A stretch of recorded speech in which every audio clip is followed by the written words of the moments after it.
I misspoke. I shouldn't have said anything. I just did my first therapy session. What? I am on the spectrum. Oh my gosh, Tam. Don't make me cry. I just got annihilated. Publicly annihilated. What's up, guys? Welcome to my channel. So I'm here today to talk about The Real Housewives of Orange County, Season 19, Episode 1, Revolving Door of Lies.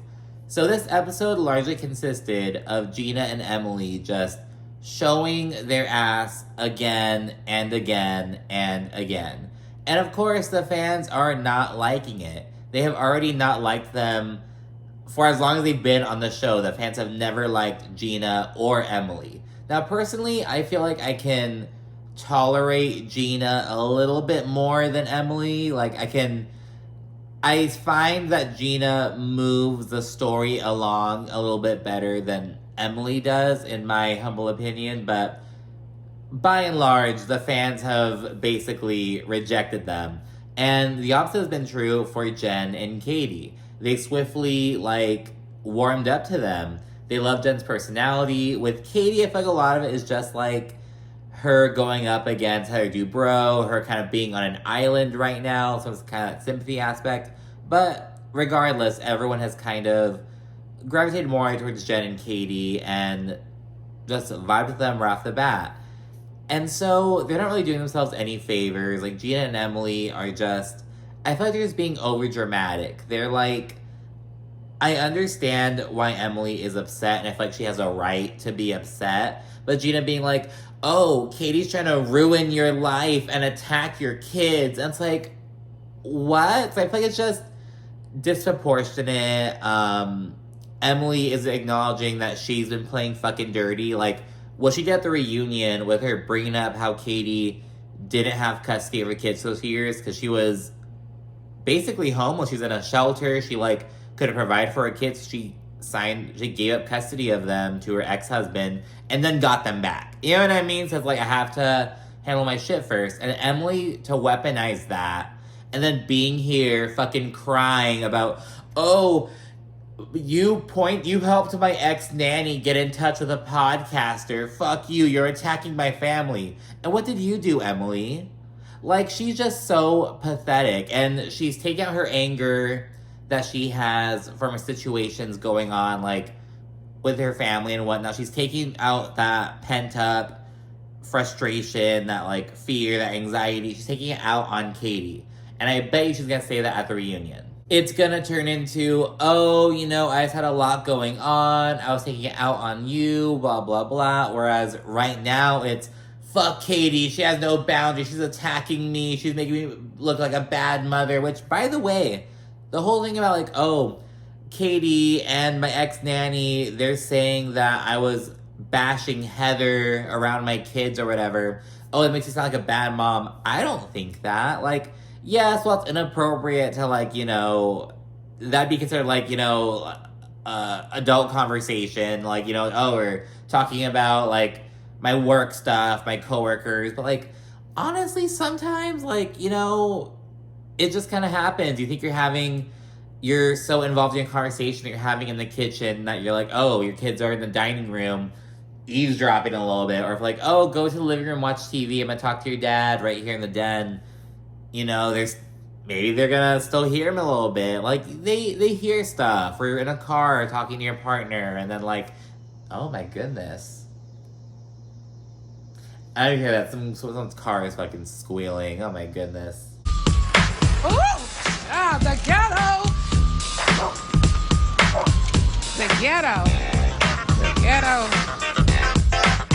They finally left, thank God, because I was what is going on? But anyways, I feel like Emily is just it just doesn't feel proportionate. I feel like she's overreacting, and it's just what is the purpose of this?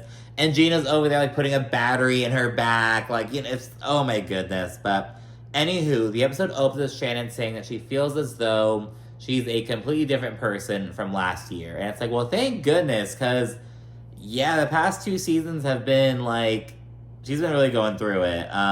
She also settled her lawsuit with John Jansen for $60,000. She's enjoy that wedding that I'm paying for John. And he was originally suing for, $70,000, $72,000, something like that, I believe. So she settled for $60,000. And yeah, now she's done with it. Now it's like, all right, paid him. It's done. I'm sure she didn't want to pay him. It's like a pride thing. She's also like, I'm going to spend more on attorney's fees fighting this, but it's about my pride. It's about the principle. But honestly, like, it's about your sanity, your well-being, that comes first. So good on her. And we also learned that Shannon and Katie have grown a lot closer since the reunion.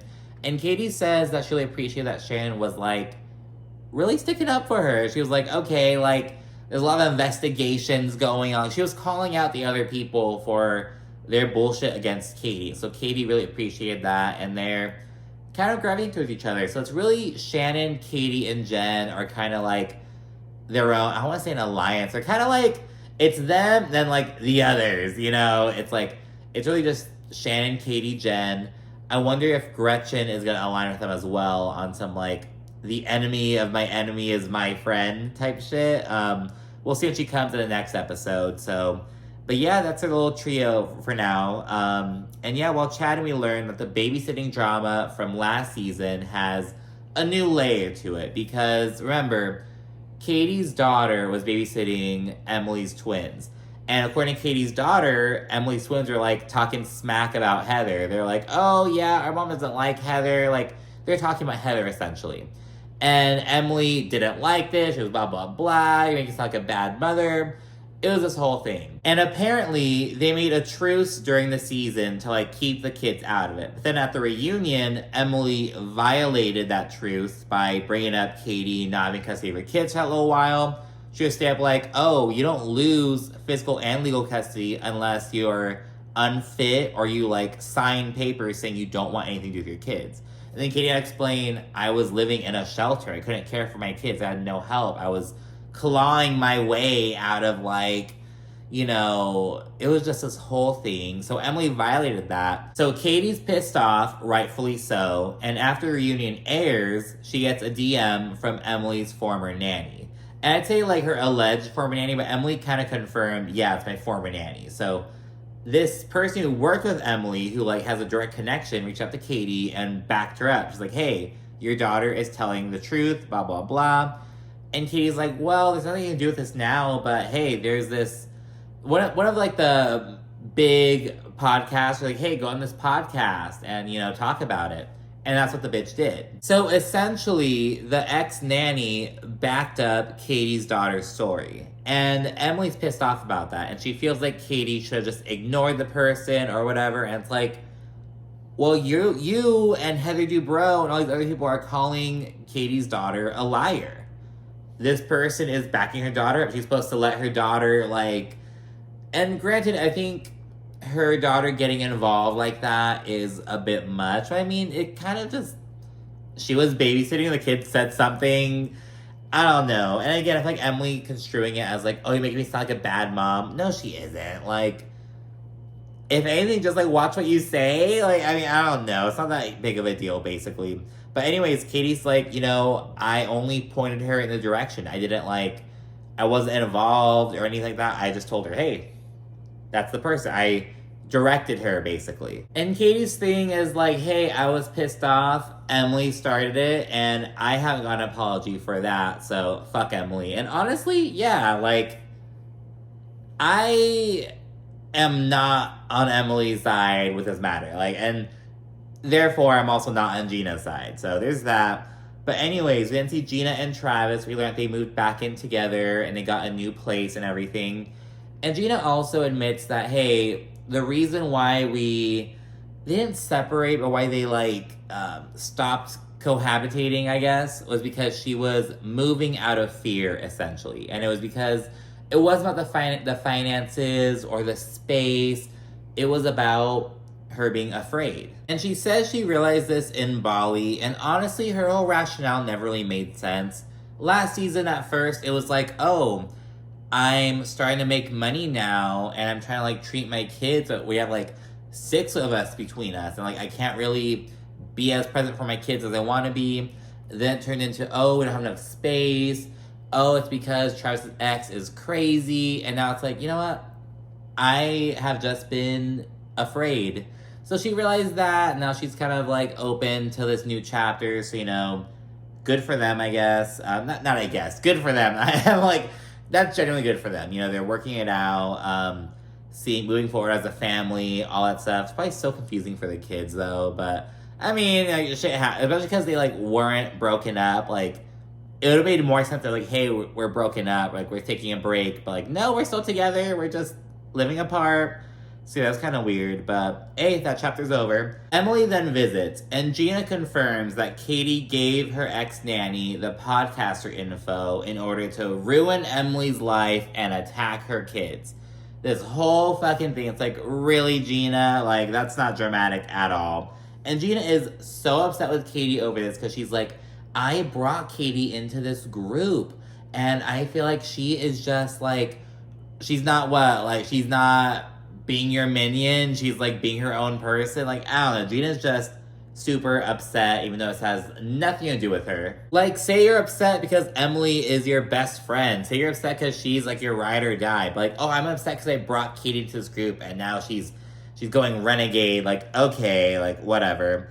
And she decided to reach out to Katie and invite her out to coffee because she wants to like chat with her. And she invites Emily to basically ambush Katie. So it's this whole thing. We then see Heather and Terry, and mind you, they just spent all this fucking money. It was like, I think like the second most, they bought this super huge crazy house in Beverly Hills, and it's a fucking disaster right now. It has asbestos, they have these like contractor issues, they're planning on like doing some renovations and moving in. Now it's gonna be like a 3-year process, so they're just like, let's just sell this shit. And it's like, and correct me if I'm wrong, with asbestos, and like, isn't it like purely like time based? Like, oh, if your building was if your building was built before a certain year, it's gonna have asbestos more than likely. Just like with like lead paint, like, oh, before a certain year, there's probably gonna be some lead paint like somewhere under the layers. You know what I mean? So I don't know. That was just so fucking weird. Like, you didn't like. Okay, so that was a fucking mess, but I don't really care for Heather or Terry, so I don't really care.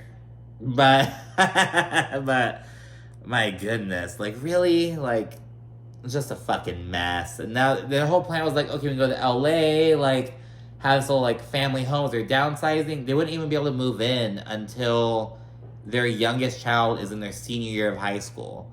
They'd be there for 1 year, and then they're probably gonna have to downsize again, like, just so pointless. Going back to Emily, we learn that she's struggling with one of her 9-year-old twin boys because he has ARFID, which is like avoidant restrictive food intake disorder.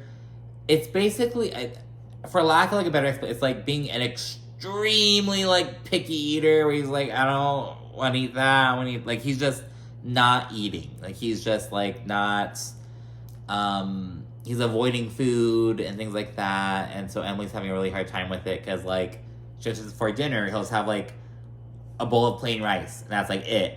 And she's, like, really struggling with that. Like, you don't want to... She's, like, just struggling with that. And Shane seems to be taking it, like, okay, it's baby steps, Like, we found out he likes wheat thins. He likes Chex. They're kind of slowly trying to figure out what they can reliably give him so he gets something in him, but she's worried he's not getting his nutrients.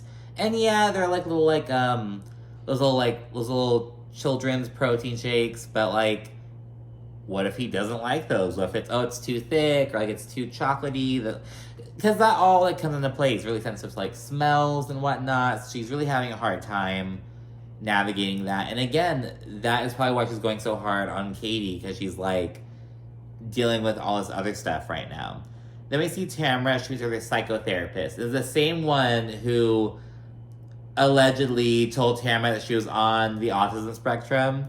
So the thing is, Tamara went to one therapy session on her podcast and was like, I am on the spectrum.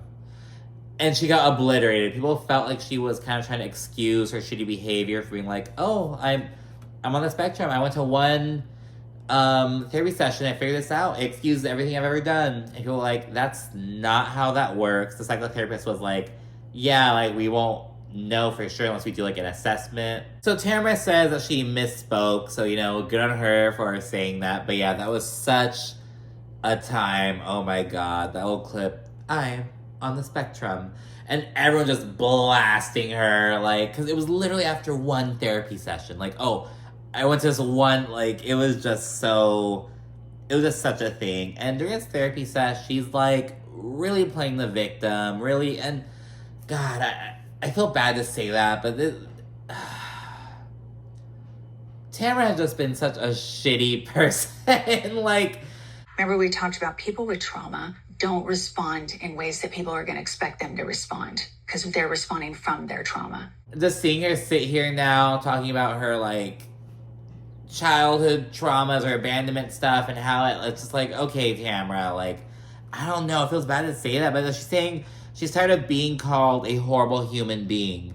You've been acting like it. And yes, like now you're reflecting on what caused you to act that way, I suppose, but like, I'm tired of being called a horrible human being. Well, stop fucking acting like one.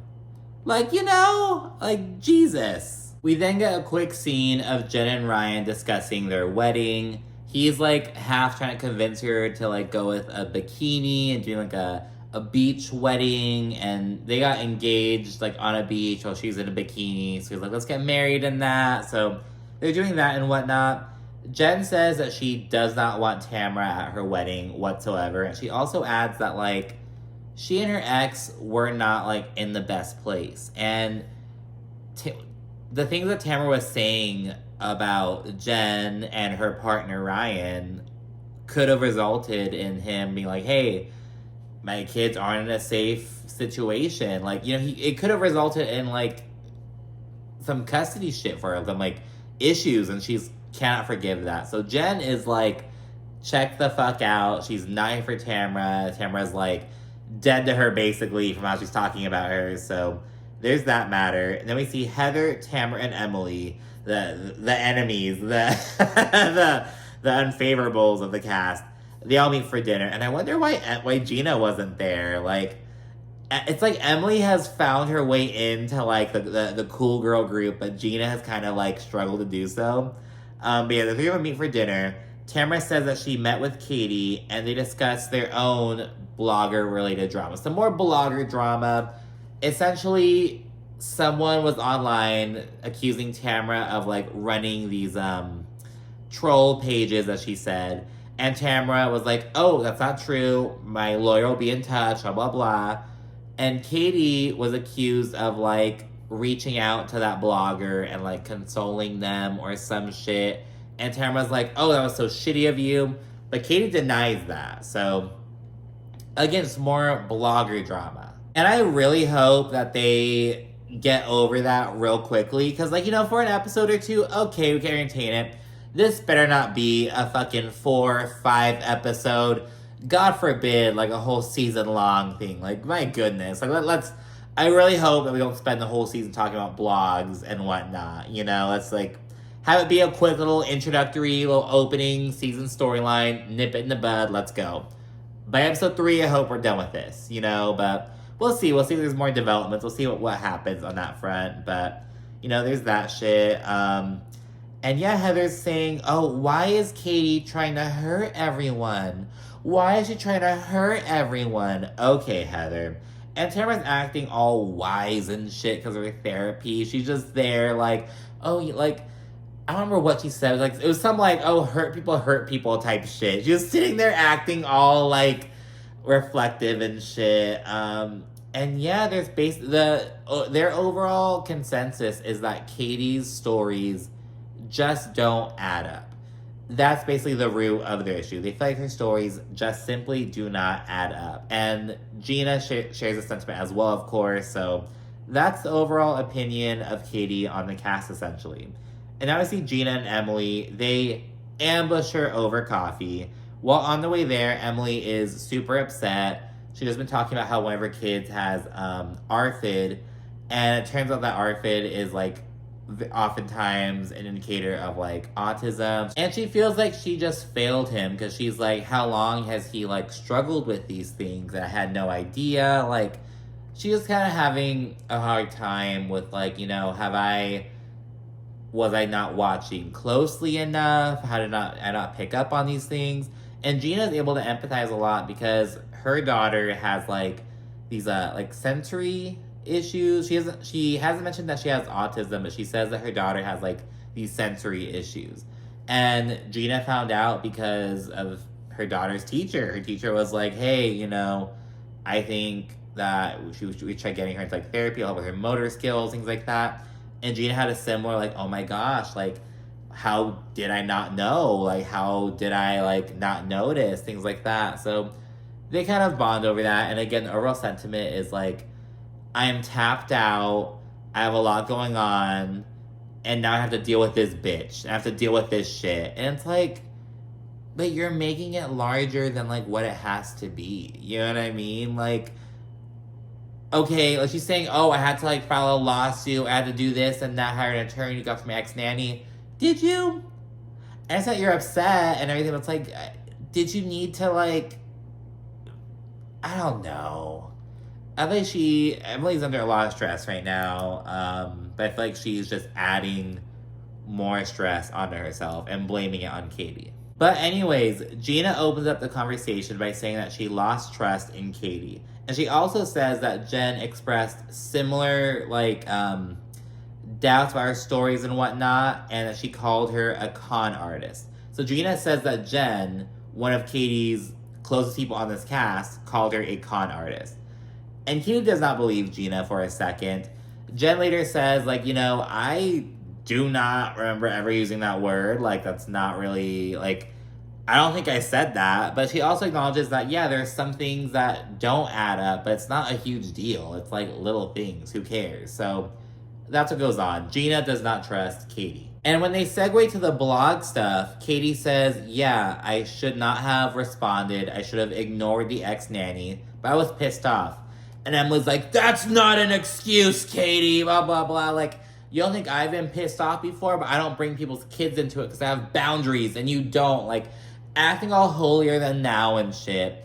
And it's like, are you forgetting that you brought up Katie's, like, custody thing unprompted? Like, what the fuck was that, Emily? You don't think that was, like, attacking her children or, like, attacking her as a mother? Like, are you kidding me? And in doing so, Katie says that Emily broke their pact and essentially started it. Like, Emily's the one who started this matter.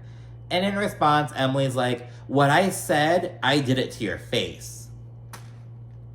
What kind of fucking response is that, Emily? Like, okay, girl, whatever. And then Gina, who is apparently the one in charge of Emily, I guess, she tells Emily to apologize. Because she's like, hey, you can apologize for that. Because for going into her past. Because that wasn't right either. And only then does Emily apologize. Then Katie apologizes. And so, yeah, they both apologize. Emily still does not trust Katie. She refuses to hug her at the end of their sit down. So there's that. So, you know, whatever. And finally, we see Shannon preparing to host this healing event. And it's actually at this, like, super bougie place. Apparently all these, like, A-list celebrities have gone there for these, like, retreats. It's like $13,000 for an 8-day stay there. It's this huge thing. It's like the Golden Door, they said. Hi, Heather. Welcome to Golden Door. Oh, it is a pretty door. So she's hosting something there for all the ladies.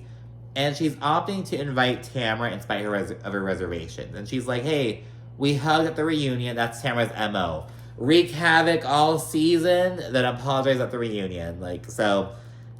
But Shannon's like, yeah, we hugged, but, I mean, that doesn't change where we're at. And meanwhile, here comes Tamara playing the fucking victim, and she's like, oh my gosh, I don't understand how Shannon could, like, turn on me after 10 years. Really? Why don't you take a look at how you treated her? Oh, I can't believe that Shannon's done this to me. She stabbed me in the back after so long.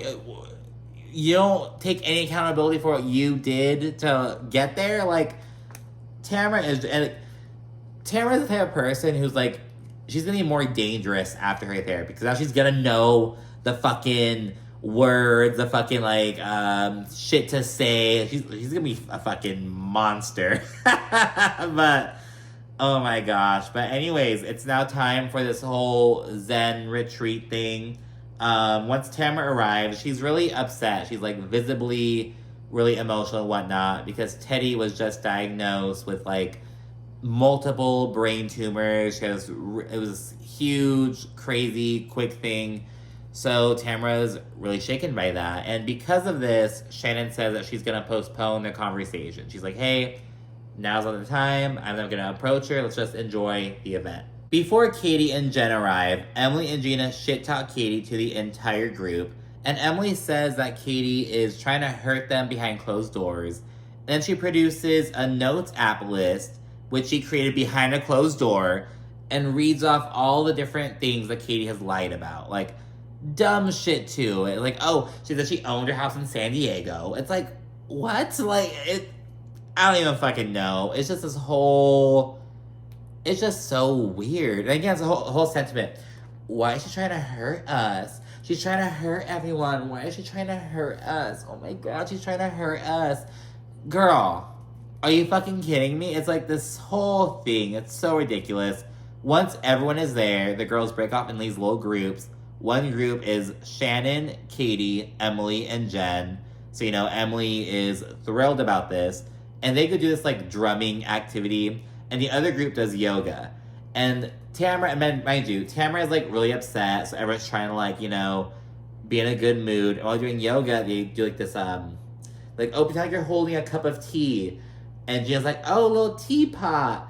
And Tamara's like, that's what I call Teddy. And I was like, oh, I'm like, damn it, Gina, you had one job. It was just like, oh, we're just trying to have fun. Like, that's what I call Teddy. It was like this inadvertent, like, making her sad. Oh my gosh. Once they're done with their activities, their respective groups discuss the matter between Tamara and Jen. And Tamara's acting all confused about why Jen is upset with her. Like, why is she angry? Because I mentioned the FBI? Like, okay, Tamara. She also says that Jen and Ryan are, like, super aggressive on social media. And it's like, okay, Tamara, you're the last person to say someone's being aggressive. But yeah, apparently Jen, like, does not give a fuck. And that's the thing. Like, she's been so sweet and nice and forgiving, but, like, she is done with Tamara's bullshit, and she is not giving a fuck. And Ryan actually served Tamara with a cease and desist, and he proceeded to discuss this on a podcast. So, like, he served her, had a picture taken of, like, the fucking envelope, went on a podcast to discuss this, and, like, Emily says, hey, that's kind of shitty of him. Like, I get the cease and desist, but, like, to talk about it, like, but they don't care. And that's what Jen says. I didn't care. Fuck Tamara. I don't care. And you know what? That's the spirit, bitch. Like, at this point, for Tamara Judge, that is the spirit. And yeah, everyone then regroups after their activities and conversations and whatnot. And Heather asks if Emily feels any calmer. And Emily's like, yeah, I only want to kill, like, 2 people right now. Okay, Emily. Like, whatever. And then Katie, who has, like, balls of steel for this, she's then like, hey everyone, I'm actually gonna be hosting a lunch soon, like this Friday. I love everyone come together.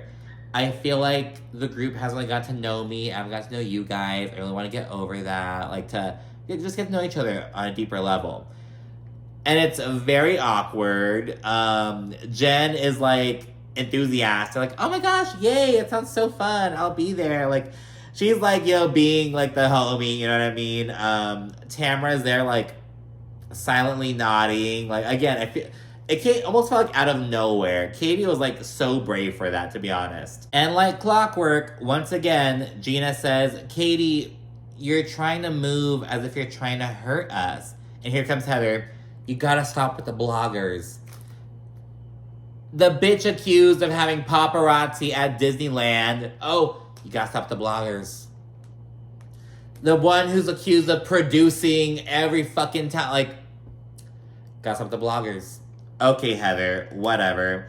And Jen speaks in defense of Katie, and she expresses some doubts about the con artist comment. She's like, you know, yeah, there are certain things that may not add up, but they're little things. You talk to Katie about it, and, like, it'll make sense. Like, ask questions, get to know her, make an effort, and, like, you won't have these big old reservations. And Jen asks, okay, how are you guys impacted by Katie and this situation? And Emily says, well, I had to hire an attorney because of the ex-nanny situation. And if she had ignored the ex-nanny, I wouldn't have to do that. What is suing the ex-nanny gonna do other than make you feel better? Like, you're gonna serve her a cease and desist for going on one podcast and backing up Katie's daughter? Like, I don't know. So she's upset about that. Like, I'm spending all this money on an attorney, and it's because of Katie, and now she wants to invite me to, like, get to know her better. Like, how do I do that? How do I reconcile, oh, I'm spending all this money on attorney's fees. Oh, let me get to know the bitch who is responsible for it. So Emily is just kind of expressing, how do I do that? Well, girl, you're on a show and she's your castmate. I guess you could skip if you want to, but I mean, like, you know? Shannon then jumps in and says that she's uncomfortable by everyone, like, ganging up on one person. Heather and Gina deny gunning for Katie, though. Like, we're not attacking her, blah, blah, blah. Heather says that Katie broke the truce that they made at the reunion. Tamara says that Katie and her husband called a podcaster who was attacking Tamara. Again, all the other allegations against Katie come up here. And Katie denies this. She's like, Tamara, I did not call the podcaster. And she's like, I haven't, like, gone through my phone, but I can, like, show you proof later on, but, like, I didn't do it. And here comes Gina. Do it now! Do it now! Get your phone out now, bitch! Get it now! It's this whole thing, and Katie's like, I don't have service. Fucking Heather. Oh, how convenient. You don't have signal, how convenient. Tamara. If that were me, I would climb on top of the tree. I'm like, oh, I have service, it wasn't me. Gina's saying, oh, do it now. Why aren't you doing it now? You're not doing it now. It's this whole thing. Katie's like, I don't have service. And Shannon, who has been there before, is like, yeah, guys, like, I never have service here. We're in the middle of nowhere. Like, it's just so fucking annoying. And Gina, well, I have service. Oh, you have a fucking different carrier. It's just, ugh. It's just a lot. Katie's gonna have quite the season, but again, it seems as though people are already they're already souring on Gina and Emily, and that was gonna happen inevitably, but it's like, damn, from jump. But anyways, that's it for this episode. Be sure to like, comment, subscribe, and of course, stay tuned for more. Thank you for watching. Bye.